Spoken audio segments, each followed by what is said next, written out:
Happy Friday, newsies. It is I, Becca Lori Hector, here to welcome you to the next edition of Neurodiversity Newsstand. So here we are on Friday. It is a really beautiful sunny day here in Colorado. Really blue sky. I'm sorry. And I'm itching to go sit out there with the dogs because we have a full house this week. So I am exhausted, if I probably look it right now. We have a really full house of dogs. I had to get up super early this morning to help Antonio with the feed and things like that. And I'm not a morning person. That's not my jam. I don't do mornings. It kind of takes me hours and hours to even be coherent. So I wake up at about 6, 7 o'clock and it takes me till about 10 to be coherent enough to function with other human beings. So it was a challenge for me this morning, and I'm definitely feeling it. I can see it in the under eyes that I look at right there, that I'm feeling sleepy. But nonetheless, it is a Friday, and I'm happy about that, and I'm happy to be here with you guys. If you are new to the channel, welcome.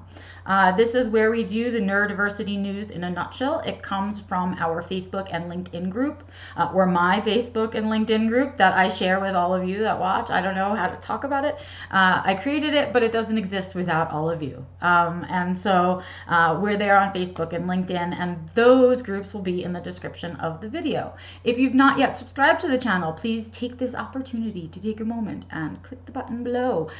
You can also hit the bell so that you get notifications, and I would appreciate a thumbs up or a thumbs down if you're not enjoying what I'm doing, or if you are. And as always, comments are welcome. So my crap, right? What's going on with me this week? Well, I have a little cat scratch there. I have 2 of them actually on the same cheek, right? Yeah. Oh, this camera thing is so hard for me to turn my face the right way. Okay, there we go. 1 and 2. Mysterious cat scratches. Yes, they sleep on my head. Yes, they're in bed with me all the time. Yes, I have 6 cats. And so there's a good chance that it just happened by accident in the middle of the night. But I woke up this morning looking like I'd had shrapnel thrown at my face. But I wanted to share that with you. And as you'll notice, my hair isn't wet straight from the shower for a change, though I did take a shower earlier and think about what it was that I wanted to talk about. So again, it was an early day for me today. I am doing this at an odd times when I usually do it, so whatever, but I was thinking about what I was going to talk about today, and I started laughing with myself as I was getting ready, because what I do a lot of the time when I'm bored and I'm thinking about what it is that I want to be using my energy for, sometimes I go on YouTube and I watch other people's videos. I watch other channels, and I watch an assortment of things. I watch, anything from ghost stories and things like that to makeup stuff sometimes and hair stuff sometimes. I have a really odd obsession with miniatures. I love miniatures, and so there are a lot of videos on YouTube where they do miniature cooking and miniature kitchens, and sometimes it's real food and sometimes it's not, and I cannot believe I'm admitting it out loud to other people,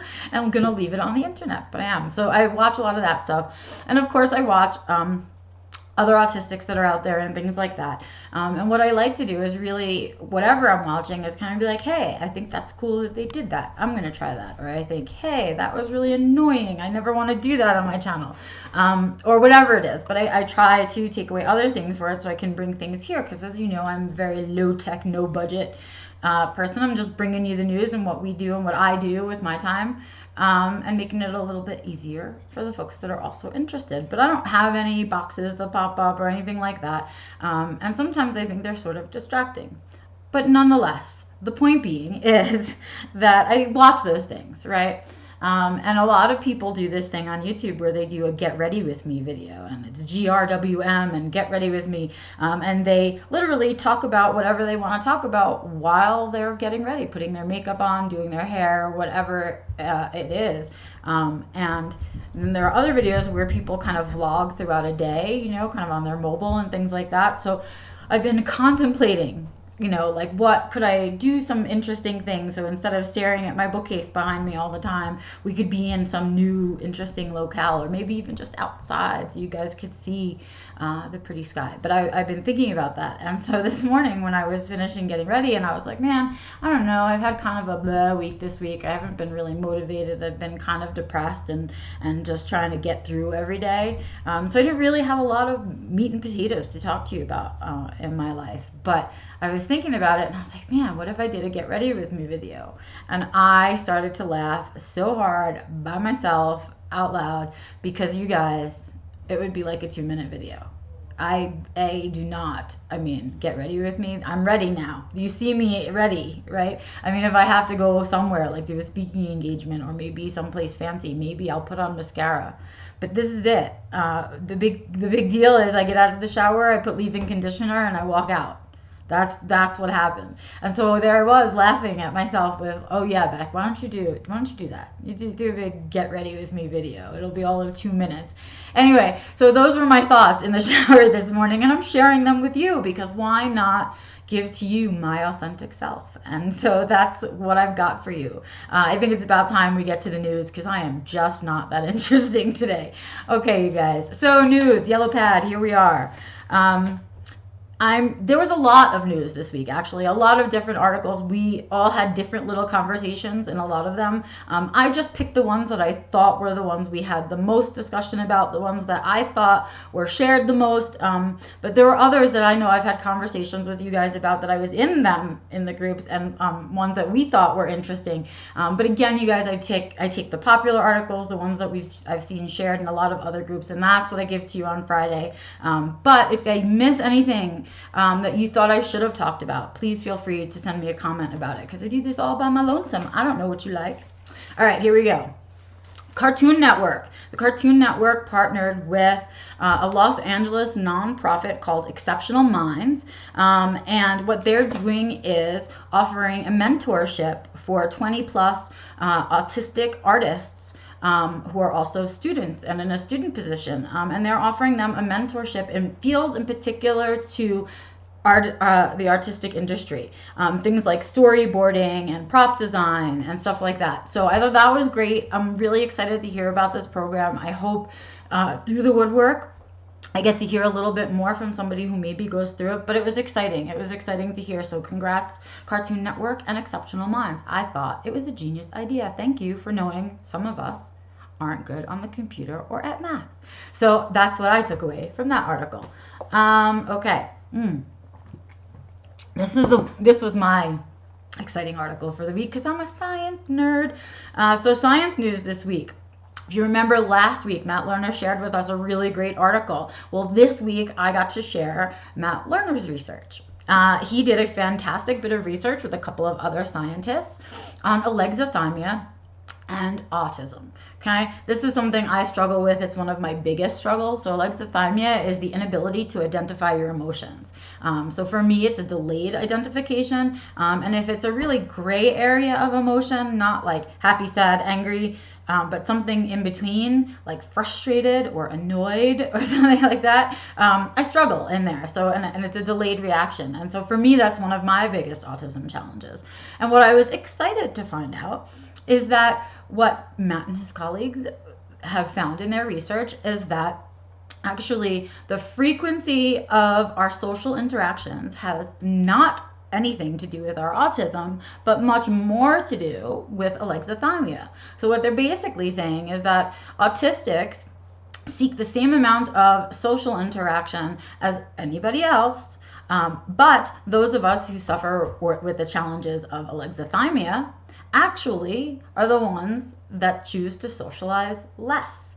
Wonder of all wonders, because we don't understand our own emotions. How could we possibly understand yours? And why, personally, would I want to spend my time trying to understand your emotions when I can't even understand mine? And so, yeah, I am not a frequent social interactor. And it's interesting to see that it might have more to do with the fact that I struggle with alexithymia than the fact that I am autistic. So thanks for that, Matt. If you're a science nerd like me, please head over to the article and take a look at it and share it if you think it's interesting, because I like seeing that there's, that we're looking at the gray areas within autism now. We're really getting to it. So thanks for that, Matt. Thanks for being a part of our group, of course, and for sharing your research and working so hard.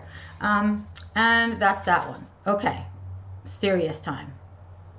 Serious time, because this article we talked about, it was shared a bunch all over the internet. I'm almost 100% certain it's hit the mainstream and people there were talking about it as well. And this is one that is so near and dear to my heart. It gives me goosebumps to talk about. Like, I legit have goosebumps right now all over my body, because it deeply affects me, and I know I am always just a few whatevers away from being this guy. So let's talk about him. Milton Keyes, out of the UK, 28 years old, autistic, and receiving services from his government. And then they denied it to him. And he wrote a suicide note. He left it on his computer so that folks would know exactly why he didn't want to be around anymore. Once again, he was feeling like a burden, and once again, knowing that his reality is that he wouldn't be able to afford his rent or food or clothes or any of the things that one would need to survive. And rather than wanting to return to being a burden on his parents, and since the government wasn't going to be helping him out any further, Milton decided it was best to hang himself. And so we lose a lot of folks. Our suicide rate is high, really high. We know it's attached to our anxiety and depression, but I am fairly certain that there is a good majority of us that are the Miltons. I know when I was struggling and I was dealing with suicidal thoughts and having plans and being that far along, it was definitely, cat sighting. That's Anara, right? We call her Pants because her back legs looks like she has pants on. So I'm sorry to interrupt serious time with kitty visit, but there she is, Anara. And she's backing out ever so gracefully now that she knows she's on camera, I guess. Maybe, or maybe she won't leave. But back to Milton. So yeah, when I was feeling that way and really ready to leave, it was definitely for the reasons that Milton left. And it continues to be my struggle now. Depression certainly plays a part, but I think the unemployment struggle and the struggle to just maintain independence in a world that's not built for us, at a certain point you just get too tired, just too tired of fighting. So what I want to say is we have some really good work being done by autistics around the concept of suicide and our particular needs. Lisa Morgan in particular, who's part of our group, does that work, as does Leanne Holliday-Wiley. She works on the same board. And what I'd like to say is that we need more of that. We need to really talk about the why behind the push, because we do have suicide in our teens, and a lot of time we hear that's from bullying, but what we don't hear about is the suicide portion in adults, and where is that coming from? And I have a giant guess that it's for these very reasons. I myself am just about to have to argue for my benefits back and hope that I get it. And so, yeah, that's where we are. Sorry, cat jumped again. Catstraction. Catstraction. I wanted to talk about it because we all talked about it. He was 28 years old, and I remember being 28. Okay, really, I do. And so, Milton, you were heard. I felt it. We all heard you. I hope the world listened. I hope you're the last. I'm certain he won't be, but I hope he's the beginning to the end. If you didn't get to read that article, the other part of it that I think that everyone else was so distraught about in his story is that he wrote the note and hanged himself in November, and it took 9 months for someone to find his body. And that is also a struggle common to many of us adults, and especially the older adults on the spectrum. We know all about that. You know, being alone and who's going to find me, right? Who's going to find me and when? And that's a reality that we all have to think about. So if you're part of this community, you need to be thinking about these things too. It's not just the pretty, happy stories and all of our good news that we're pushing for. Sometimes it's the reality, right? The sad reality. So that's it, Milton. Shout out to you. Yeah, I don't know. That one touched me in particular this week. Moving on though, and changing our kind of vibration to something a little bit lighter. I'm going to move on to kind of more of the light things that I have going on my list, I guess. Big one this week in terms of visibility for our community, and in terms of success stories, happy stories, positive stories. Cody Lee on America's Got Talent. He won. He was blind and autistic, though they like to say he's a blind man with autism, but we can talk about that at another time. But he's an autistic blind man, and he won. And congratulations to Cody. He worked really, really hard, and I think there's a bunch of people that are proud of him. I myself don't watch, but I'm always proud to see happy stories about us in the mainstream. So congrats to Cody Lee. Next up, issue 16 of Zoom magazine is out, ladies and gentlemen, and it is a good one. I'm proud to say that I guest edited one of it earlier. I think I was issue 13 or 15, something like that. No, 13 I must have been, because this was 16. Any case, I was proud to have guest edited. Every issue is a new autistic guest editor doing the issue, picking the topic and editing through the issue. And so congratulations to Gretchen McIntyre, nay Leary, she used to be Gretchen Leary, and congratulations to you on a fantastic issue of Zoom magazine. She was the guest editor this year, and this issue 16, and she picked travel as her topic. I talk about that a lot myself. It's a struggle as someone on the spectrum to travel and travel comfortably and travel well. And so she picked that as her topic for the issue, and I thought, great topic, super on point. And what she did was she did a fantastic cover story with an interview with Stephen Shore, who, if anybody knows anything about travel, it's Stephen Shore. He is a fantastic autistic advocate. He is a professor at Adelphi University, teaches special ed, as well as speaking all over the planet all the time. I am lucky enough to call him a friend, and I have only on rare occasions managed to catch him still in the same place as myself, and let alone catch him home. And so I'm excited to see that his tips are in there. His tips are going to be useful to all of us, as well as the rest of the context of Zoom, which is partnered with Geek Club Books. So you guys go check out that issue of Zoom. You can find it on the Geek Club Books website now, or of course you could head over to Neurodiversity Newsstand and find it there. Last up, announcement. Please take a look at a new book by another autistic advocate. She's been out quite some time, and her name is Michaela Ackerman. Michaela has also just recently done an interview on Spectrumly Speaking, the podcast, that I used to host as well, and is now hosted by Haley Moss. So Michaela has done a book called Edge of the Playground, which is her Facebook page and blog, also under the same title. She does it with her mom, and they journeyed through autism together, and it's the book is about their parallel journey and what it was like. It is now out in pre-order as of October 1st. It will be out in paperback and ebook, so you can head over and to Edge of the Playground, her Facebook page, and order it today. I'm excited to read it. I'm excited to see it. Congratulations, Michaela. Fantastic. Another book by another great advocate. And I think that's it kind of in news this week. And I kind of want to, I don't know, bring us to a close and talk about probably, I think, maybe my new special interest is what it feels like, considering how much I talk to you guys about her. Okay, but in any case, it is time for gratitude, right? I need to do some Greta talk for a sec. I just need to like low down about it, you know, just real talk. So she's 16 years old, this girl. And this week, she spoke to Congress. And when she spoke to Congress, she did a big ol' sorry not sorry, Congress. And I was so proud. I mean, for real. She did a big ol' sorry not sorry.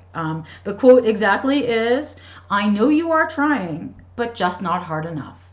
Sorry." I mean, could I love her more? I don't think that I could love her more, or wish that 16-year-old me was as cool as her. But what of course goes along with all of that, somebody has to be critical, and of course people are critical of her, and you know, saying that she's not mentally well because of her autism, and I was glad to see that that was shut down again this week, because what we do know is that her autism is the exact reason why she's managed to raise the global consciousness about climate and the climate issues. And so, yeah, I just want to talk about how much I loved that she was at Congress doing this big sorry not sorry, and then on top of it, girl, way to go for us. She was wearing clothes that I was proud to see her wear, because she did not put on a little girl, suit to go to Congress. No, she wore what was comfortable for her so she could think and speak and do. She was in like a comfy tank top and a flannel shirt, and I said, girl, yes. Thank you for being real. Thank you for sticking to your speaking points and not worrying about what clothes you're wearing. Thank you for really just seeing a vision and knowing what it was that you felt was your calling, your purpose, and for knowing it so early and for following your purpose so well. That is another part of gratitude that I think is awesome. And so I just think she's mad cool, and I had to share that. And so it wasn't like big news, oh, we have to share it, but just kind of upkeep on the whole Greta story, because she's really with it. And let me tell you guys, she also looked beat when she spoke to Congress. And I am sure she is on very low spoons. So I say, Greta, don't give your spoons away to the people who are talking nonsense, and stay focused, stay on point, stay with your purpose. Don't let them kind of get you off your journey. And that's it for me today here on Friday the 20th. And thank you for joining me on Neurodiversity Newsstand. Again, if you haven't had a chance to subscribe, please go ahead and hit that button. Give me a thumbs up or a thumbs down. Let me know what you're liking, what you're not liking. Send me comments so that I can keep doing this or keep wanting to do this. I hope it's helping to kind of summarize the news for you every week. If you have anything else to talk to me about, you can always find me on my social media. You can find me on Facebook, on LinkedIn, in the groups. I'm on Instagram, all of that nonsense. And I am working on a Buy Me Coffee profile. We'll see how that goes. I don't know. I hate those things. In any case, have an amazing weekend, newsies. I will see you next Friday.